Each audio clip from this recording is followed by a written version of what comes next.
Assalamualaikum warahmatullahi wabarakatuh.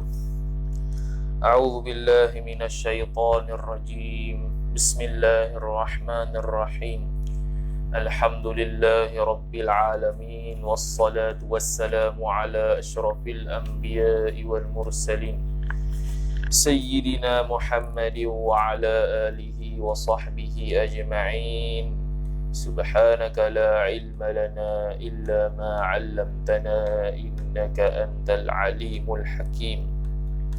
Wala hawla wala quwwata illa billahil aliyyil azim. Rabbi shrah li sadri wa yassir li amri wahlul 'uqdatam min lisani yafqahu qawli wasaddid lisani wahdi qalbi bihaqqi nabiyyika Muhammad sallallahu alaihi wasallam. Allahumma aghnina bil ilmi wa zayyinna bil hilmi wa akrimna bit taqwa wa jammilna bil afiyah. Nawayna at-ta'alluma wat ta'lim wat tadhakkura wat tadhkir wan naf'a wal intifa' wal ifadata wal istifadah wal hatha 'ala at-tamassuki bi kitabillahi wa sunnati rasulih sallallahu alaihi wasallam ودعاء إلى الهدى والدلالة على الخير ابتغاء وجه الله مرضاته وقربه وثوابه سبحانه وتعالى آمين يا رب العالمين.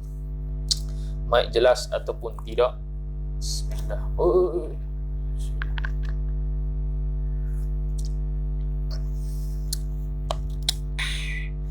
Mic jelas ataupun tidak?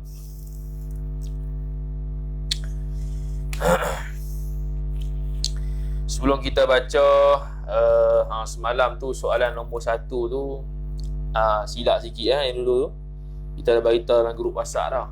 Silap bulan 11 hari suci selepas daripada tu kita kata Ramadan. Sepatutnya Sya'ban lah.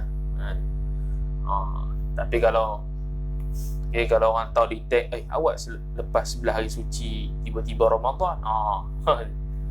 Kita nak kata 11 hari suci tu silap nama bulan. Ini silap lah. Tu tak apa lah tu. Jadi sambung perbahasan kita berkenaan dengan perkara-perkara terlalu panas pula. Perkara-perkara yang perkara-perkara yang membabitkan tentang benda yang haram tatkala haid. Benda apa yang tidak boleh dilakukan semasa orang perempuan wanita itu haid. Jadi semalam kita dah bahas salah satunya ialah yahrumu bihi ma haruma bil janabah. Tu dalam kitab Minhajut Talibin wa Umdatul Muftin Al-Imam An-Nawawi rahimahullahu ta'ala. Sama macam ibarat sabila tu, apa-apa perkara yang diharamkan oleh orang junub diharamkan juga bagi orang yang haid.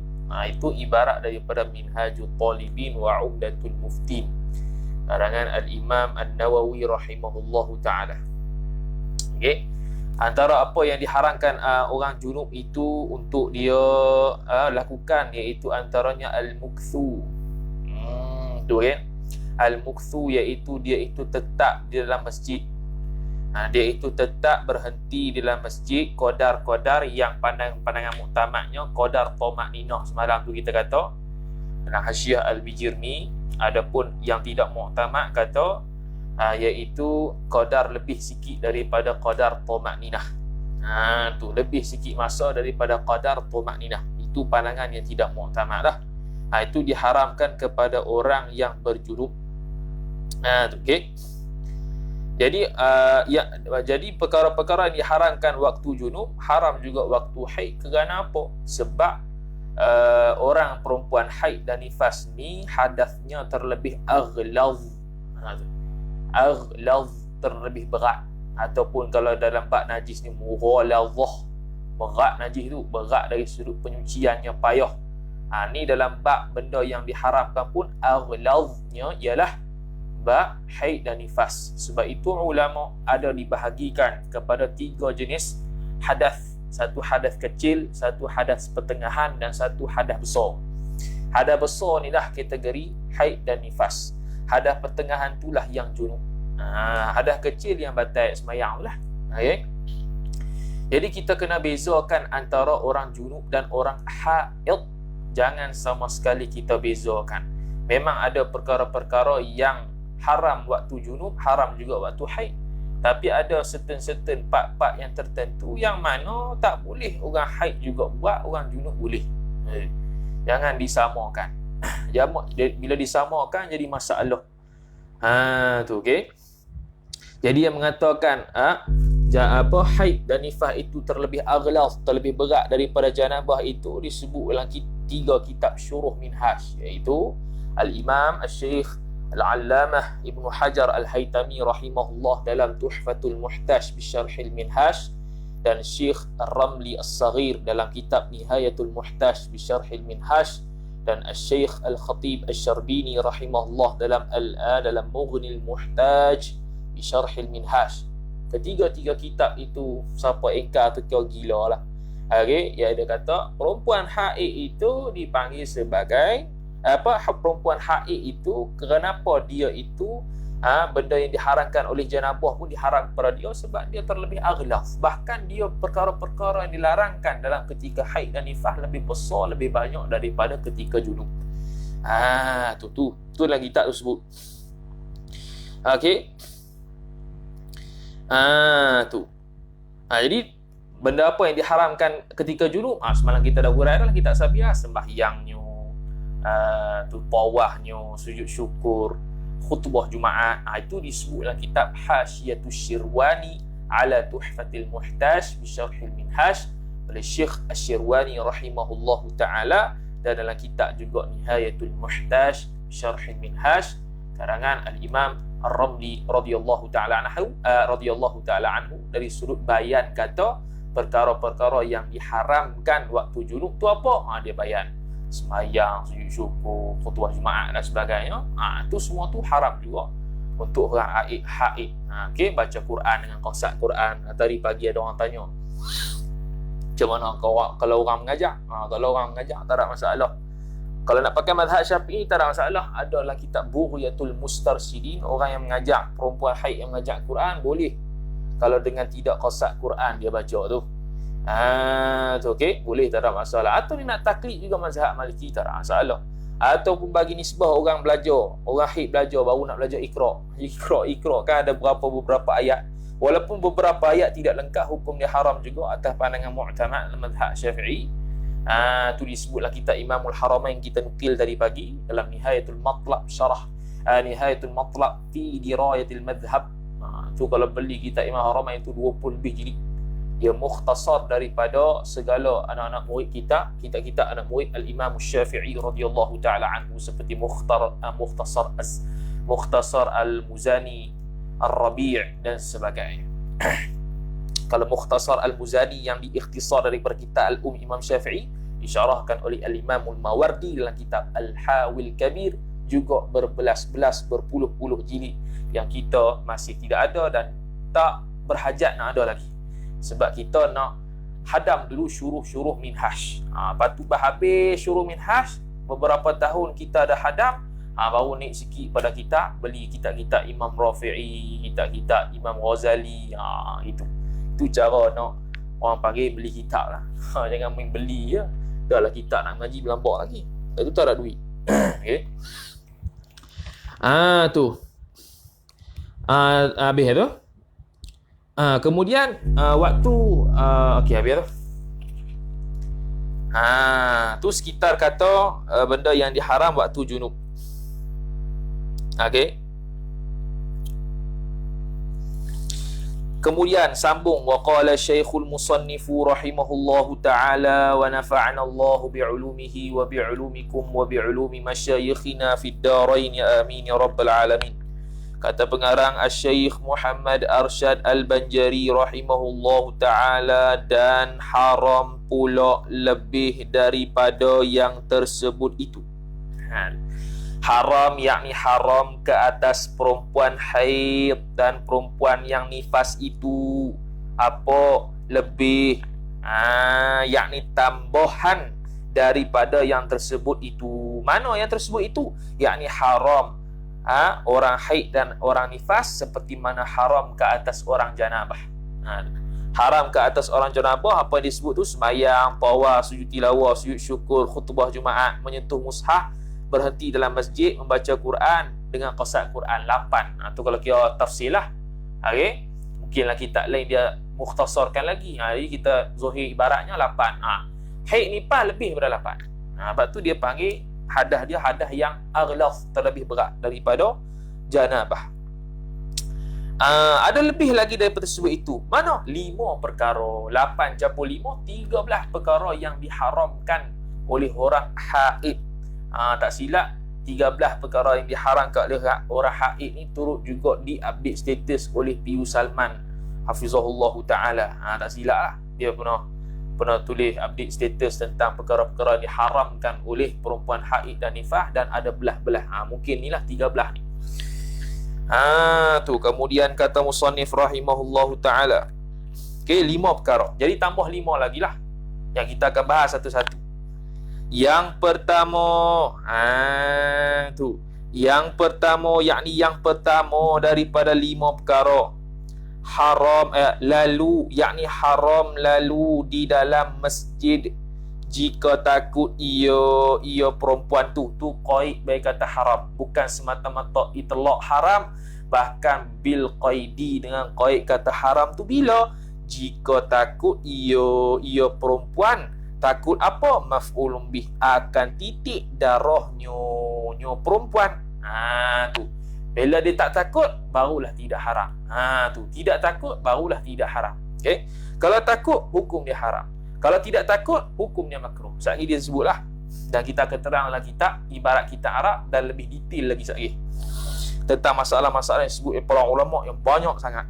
Bersedialah untuk topik tu. Okey. Mana tadi? Lalu dalam masjid jika takut ia akan titik darahnya. Sebab apa? Kerana elak baik kata haram, kerana memelihara akan masjid daripada kena najasah, kena najis. Walaupun setitik saja. Setitik ni kecil sangat. Tu dia panggil dalam bahasa Arab nuqtah. Setitik je. Nuqtah, setitik je. Syitik pun jatuh, takut-takut tak berlaku lagi. Takut-takut berlaku talwith. Dalam bahasa Arab dia panggil talwith, mengotori masjid, menajiskan masjid dengan setitik darah haid dia. Hukum dia haram kalau dia rasa takut. Tu okey. Ni ibarat dalam Tuhfah Muhtaj lah. Ibarat dalam kitab Tuhfatul Muhtaj lah ni. Saya bila ambil situ. Dan jika tiada takut, ni masalah kalau tak takut lagu mana? Dan jika tiada takut ia perempuan itu akan titik darah, maka tiadalah haram ia lalu dalam masjid. Ia mana? Ia lalu dalam masjid. Tak haram. Dah tak haram lagu mana? Hanya makruh jua. Hukum dia makruh sahaja. Hukum dia makruh sahaja orang perempuan haid lalu. Okey. Bila kata lalu di sini bukan macam taraddud semalam. Lalu di sini dalam kitab Arab sebut aburun. Aburun yakni bila dia masuk pintu A, dia keluar pintu B. Kalau masuk pintu A, keluar pintu B, masuk pintu A, keluar pintu A, dia panggil taraddud. Taraddud hukum dia haram kalau tak ada hajat, tak ada uzur semalam tu lah kita kata. Okey. Ni sekali makruh ni pun ada tafsir. Tak apa, kita baca ibarat dulu, sekali kita hurai supaya tak semabulah. Inilah perbezaan. Inilah mana inilah pula. Najak mate. Langkau banyak tu. Nak habis dah kot.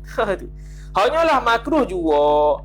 Dan seperti yang haid dan istinaf suku tu, dan bermula seperti yang haid, ataupun seperti yang haid ni kalau kita bahasa Arab kal haid ni dia khabar limubtada'in al khabar muqaddam ta'alluq bagi khabar muqaddam mahdhuf lah.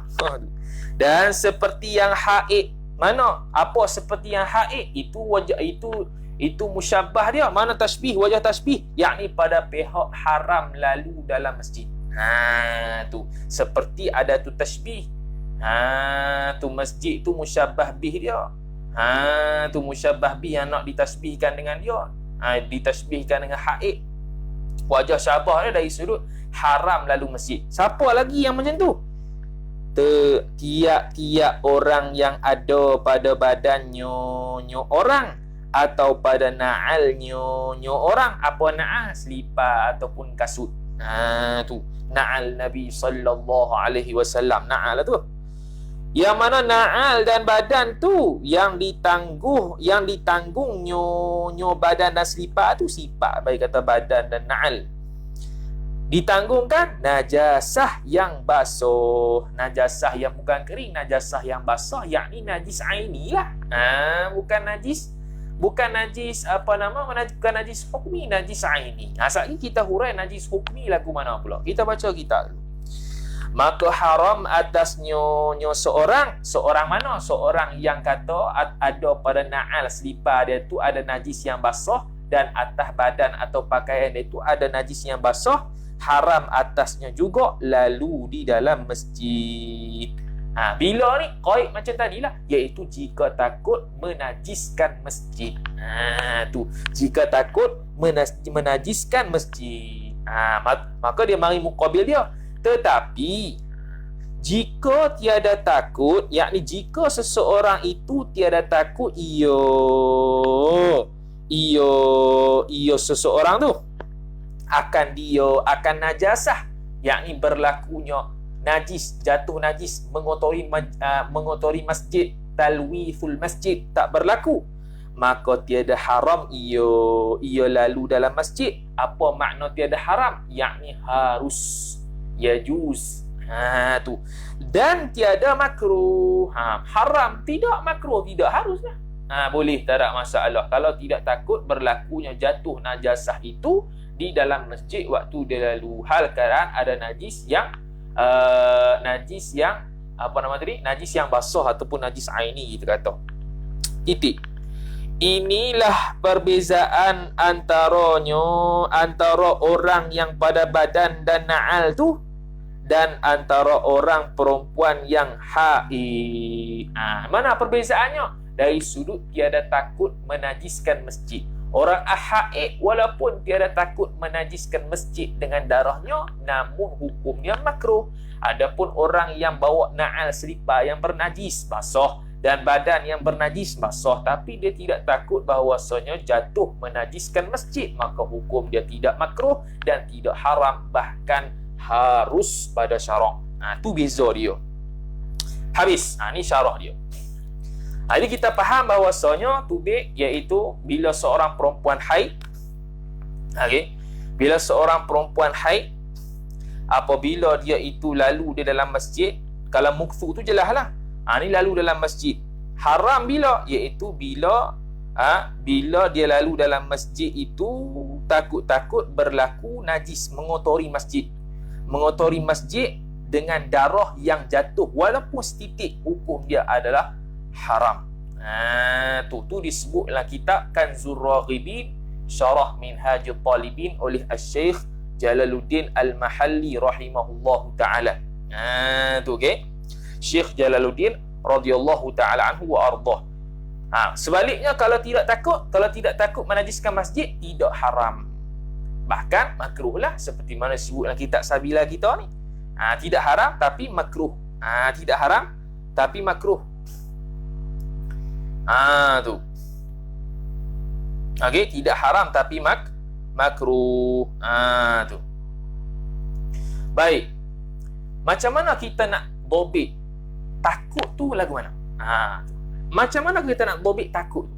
Okey, kalau kita yakin bahawasanya akan berlaku najis tu jatuh, hukum dia haram. Begitu juga kalau berlaku zan, jatuhnya najis, hukum dia haram. Begitu juga kalau berlaku syak dan waham, yang mana ihtimal, kut lah jatuh najis ni. Dia tak berlaku zan, dia berlaku kut. Maksudnya ihtimal ni bawah lagi pada zan.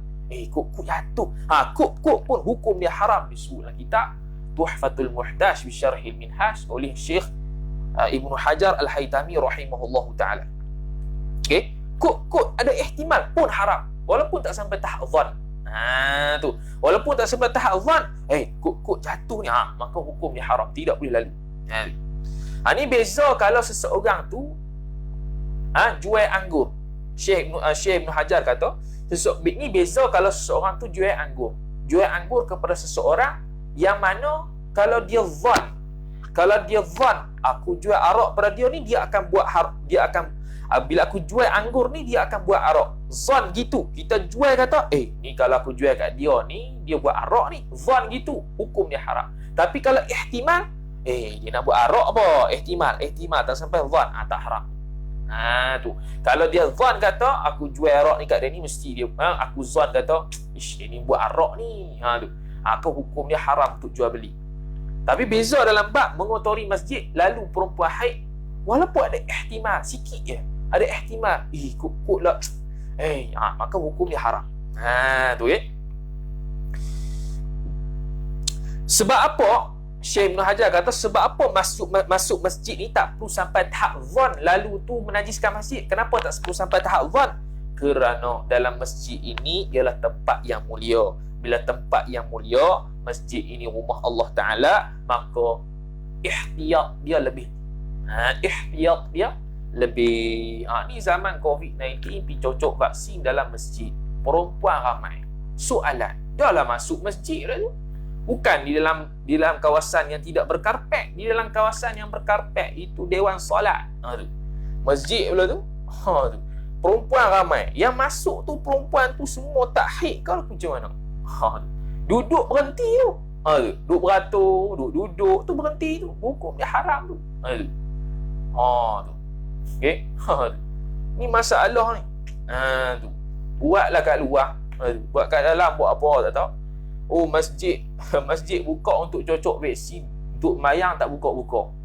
Tu. Cucuk vaksin ramai-ramai boleh. Mayang 10 orang tak boleh. Lebih 10 orang tak boleh. Tu masalah. Tu. Tu okey. Tu masalah tu. Habis tu. Jadi masuk masjid tak perlu zan. Kata mengotori masjid pun tak apa. Sebab apa? Ihtiyat lebih. Tu. Maka dalam kitab Sabilah tadi kata, kalaulah dia jalan lalu masjid dalam keadaan dia tidak ada ihtimal. Tidak ada ihtimal. Zan pun tak ada. Yakin lagi tak ada lah. Kata boleh mengotori masjid, maka hukum dia makruh. Sebab apa hukum dia makruh? Tu. Sebab apa hukumnya makruh? Syekh Ibn Hajar Al-Haytami rahimahullah ta'ala sebut dalam kitab Tuhfatul Muhtaj Bisyarh Minhaj, ilat dia ialah kerana berat hadasnya. Hadas haid nifas ni terlebih berat, aghlaf. Sebab tu makruh. Sebab itu makruh. Baik. Lalu masjid dalam keadaan tidak takut untuk dia itu mengotori masjid, hukum dia adalah makruh. Tidak ada ihtimal untuk dia mengotori masjid, hukum dia adalah makruh. Baik, makruh ini dalam kitab Nihayatul Muhtaj Bisyarhil Minhaj, Al-Imam Syekh Ramli rahimahullah ta'ala sebut, dan dalam kitab Mughnil Muhtaj Bisyarhil Minhaj, Syekh Khatib Syarbini rahimahullah ta'ala sebut, dalam kitab Asnal Matalib Syarah Rawdut Talib karangan Syekhul Islam Zakaria Al-Ansari rahimahullah ta'ala sebut, Syekh Asyirwani rahimahullah ta'ala sebut dalam kitab Hasyiatus Syirwani ala Tuhfatul Muhtaj Bisyarhil Minhaj, dia sebut kata makruh ini selama mana dia gitu saja-saja. Tu. Tak ada hajat, tak ada uzur lah. Saja-saja dia lalu, hukum dia makruh. Dalam keadaan tak takut tadi. Adapun kalau berhajat, kalau berhajat nak lalu, maka hukum dia adalah harus. Ulama taswirkan lagu mana hajat. Sekurang-kurang hajat lagu mana. Sebab kita tak tahu hajat ni macam mana maksud hajat. Okey, ulama pun taswir. Okey, hajat yang dikatakan sah, boleh, harus perempuan haid lalu dalam masjid kalau tidak ada ihtimal takut mengotori masjid tu, sekira-kira kalau dia nak balik rumah tu, jalan yang paling dekat ialah masuk dalam masjid. Contoh ni masjid, rumah belah sana. Kalau nak balik rumah, dia kena lalu pusing masjid lah. Kalau dia tak mau lalu masjid tu, dia kena pusing jauh. Jauh, bukan jauh 40 km. Jauh 100 meter je.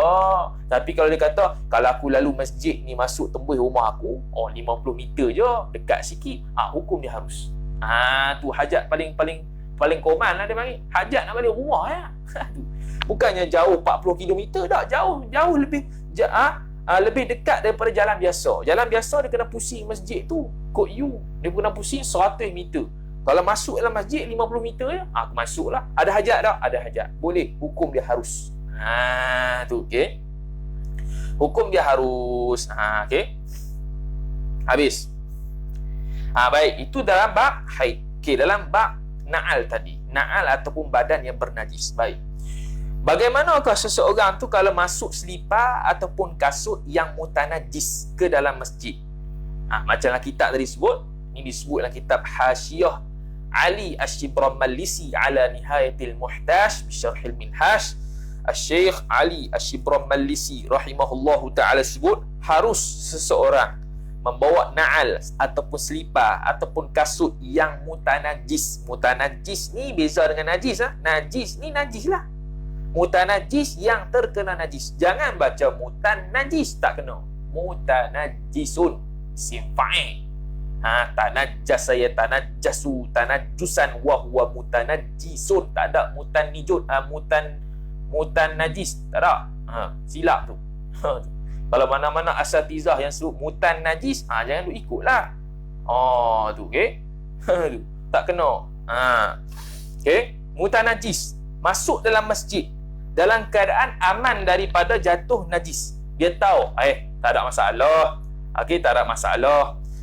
Tak ada masalah untuk dia lalu walaupun dalam keadaan ada mutanajis kat kasut ni.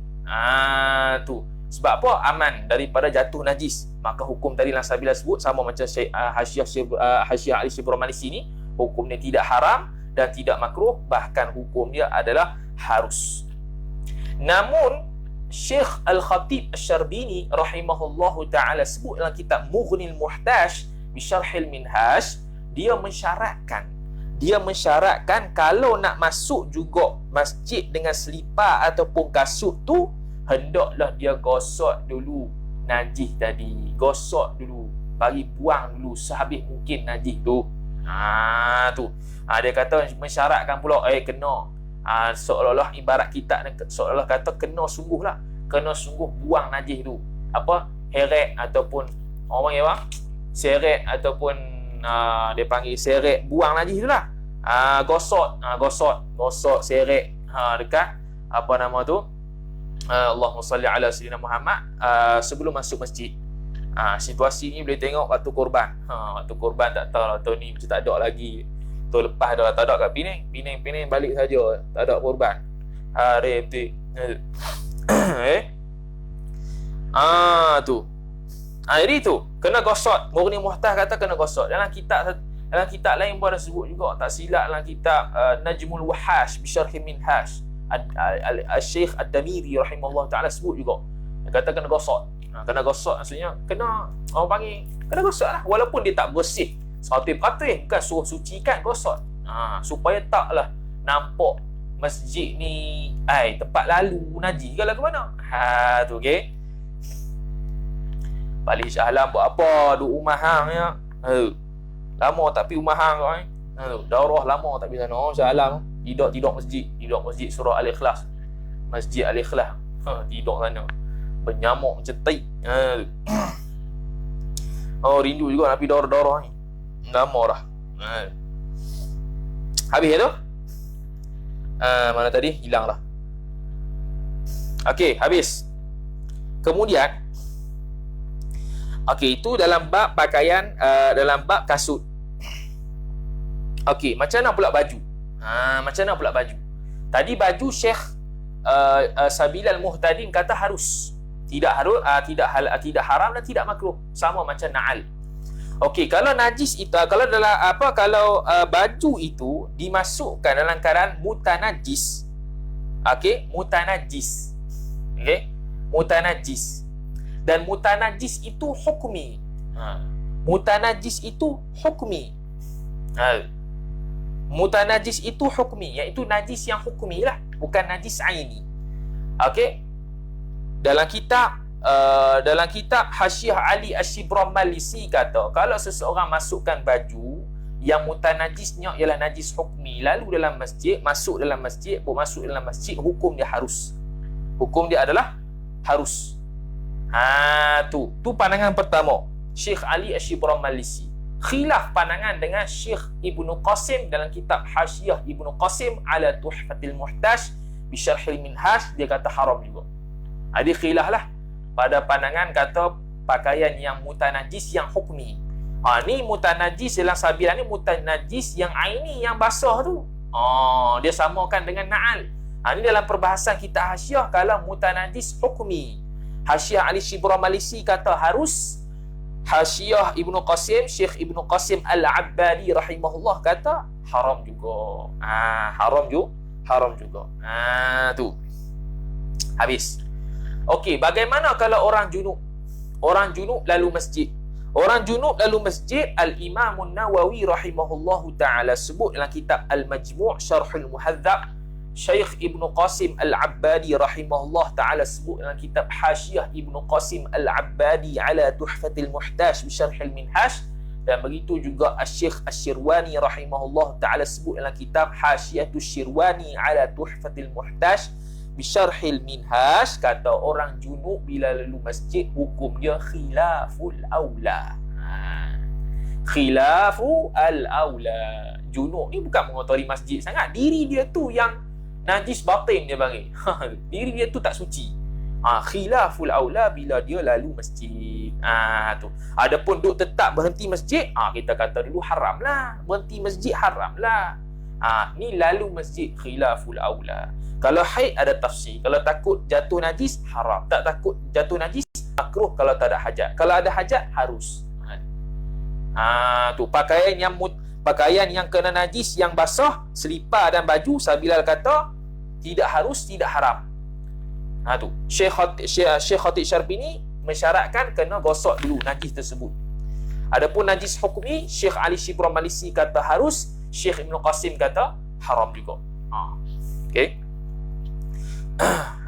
Tu. Baik. Itu dalam bab masjid. Bagaimana pula orang perempuan haid lalu di madrasah, lalu di musalla, lalu di ribat, lalu di pondok? Tu ada bahagia. Gila ulama ni. Dia habis. Jadi apa jawapan dia kalau dia lalu perempuan haid dia lalu? Dan perempuan haid lalu tu pula dia takut-takut menajiskan. Macam tadilah dia takut-takut, kalau aku lalu ni takut menajiskan pula. Takut-takut menajiskan pula. Ribat ni, pondok ni ataupun surau ni. Tu. Dalam kitab sebut tempat sembahyang hari raya. Musalla yang tempat sembahyang hari raya. Dalam surau, dalam ribat, dalam madrasah. Aku takut-takut kalau aku lalu ni, takut-takut menitik. Lagu mana? Maka Syekh Ibnu Qasim Al-Abbadi rahimahullah sebutlah Hasyiah Ibnu Qasim ala Tuhfatil Muhtaj bi Syarhil Minhaj, dan kitab Matan Al-Ubab dan Syarah Al-Ubab oleh Syekh Ibnu Hajar Al-Haytami rahimahullah ta'ala sebut orang haid lalu di musalla. Musalla yang bukan hukum masjid lah. Surau yang bukan hukum masjid. Kalau hukum masjid tak boleh lah. Surau, ribat, pondok, tempat sembahyang raya yang bukan masjid dan sebagainya, hukumnya tidak makruh. Tidak makruh dan tidak haram juga kalau ada takut-takut mengotori. Kalau menajiskan sungguh, jatuh sungguh, baru hukumnya haram. Jatuh sungguh, najis sungguh, menajiskan sungguh, maka barulah hukum dia haram. Kerana menajiskan milku ghair, milik tempat orang lain ataupun tempat wakaf, tanah wakaf, mengotori tanah wakaf, mengotori tanah milik orang lain, hukum dia haram. Menajiskan tempat orang lain, benda orang lain, hukum dia haram. Bismillah.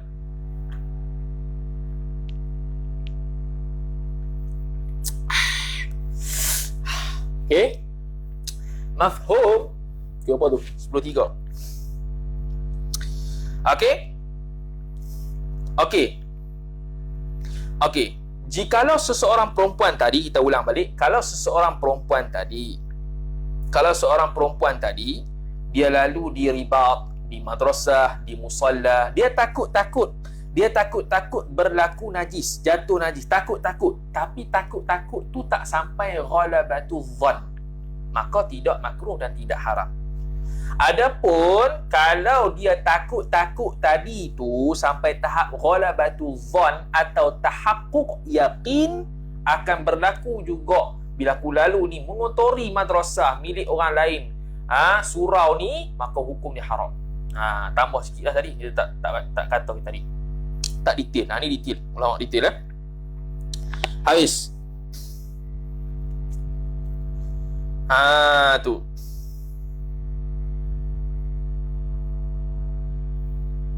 Baik. Tadi kita kata orang yang mempunyai najis, orang yang ada selipar najis, baju najis, yang takut-takut. Tu.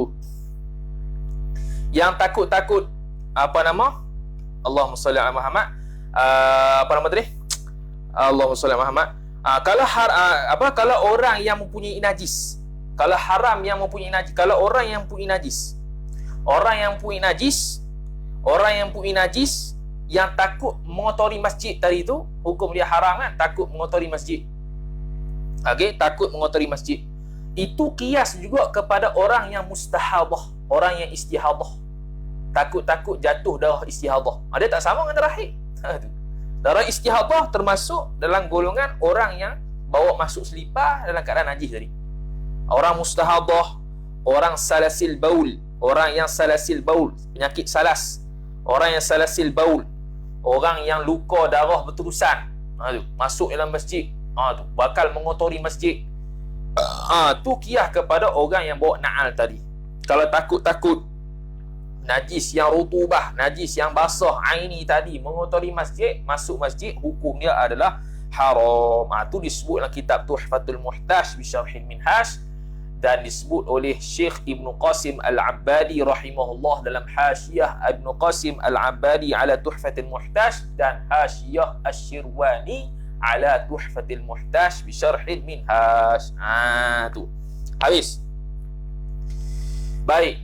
Itu bab kalau seseorang itu bawa najis secara rutubah aini dan secara najis najis hukmi tadi. Okey, najis hukmi tadi.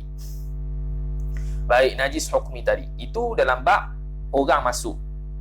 Baik, macam mana pula kalau seseorang itu basuh najis hukmi dalam masjid? Basuh najis hukmi dalam masjid. Apa hukum seseorang basuh najis hukmi di dalam masjid?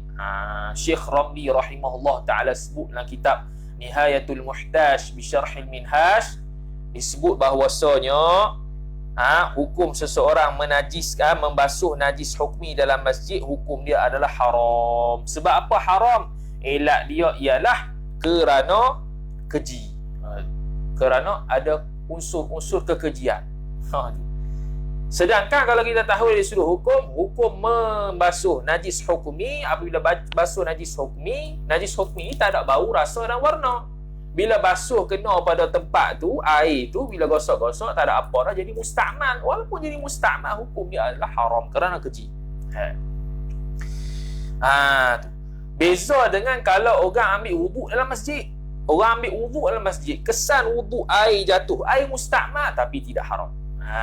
Tu air musta'mal juga tu, tapi tidak haram. Beza dengan tadi. Sebab wuduk asalnya ialah bukan benda yang keji. Basuh najis asalnya ialah benda yang keji. Walaupun najis hukmi, kita tuang air akan jadi musta'mal air tersebut, tidak boleh juga. Hukum dia adalah haram. Berlainan dengan orang yang berwuduk dalam masjid. Tu okey. Habis. Kemudian dalam kitab kemudian Syekh Asy-Syirwani rahimahullahu taala sebut dalam kitab Hasyiah Ibn Qasim Hasyiah Asy-Syirwani ala Tuhfatil Muhtaj bi Syarhil Minhaj, dalam kitab Nihayatul Muhtaj bi Syarhil Minhaj, Syekh Muhammad Ar-Ramli rahimahullahu taala sebut, kalau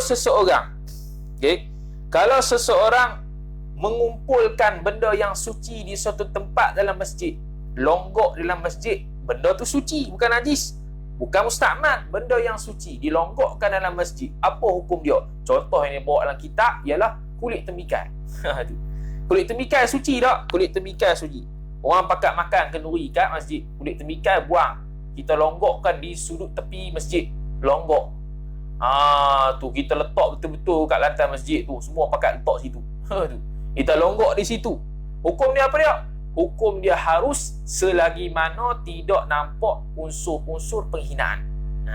Tidak nampak unsur-unsur penghinaan terhadap masjid, dan tak nampak kotor masjid tersebut. Adapun kalau kumpul benda suci tersebut seperti kulit tembikai tadi, menjadikan sebab hina masjid tu, menjadi sebab kotor masjid tu, hukum dia adalah haram juga. Tu okey. Habis. Okey. Lagi satu. Itu hukum mempertemukan atau mengumpulkan benda yang suci. Macam mana pula mengumpulkan air mustakmal dalam masjid? Mengumpulkan air mustakmal dalam masjid. Apakah hukum mengumpulkan air mustakmal dalam masjid? Sama juga dalam kitab Nihayatul Muhtaj bi Syarhin Minhaj, Syekh Ramli rahimahullahu ta'ala sebut hukum dia adalah haram. Tu haram juga menghimpunkan air mustakmal di dalam masjid saya saja. Haram juga. Tu umum tu air mustakmal tu hukum dia adalah haram. Kemudian meludah dalam masjid, hukum dia apa dia? Hukum dia haram. Meludah dalam masjid, hukum dia apa? Hukum dia haram juga.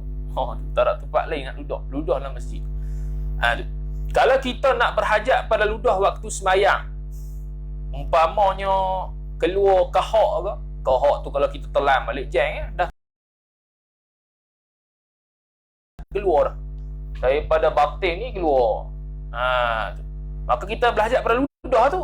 Dalam hadis memang suruh ludah, tapi ludah bukan khaitu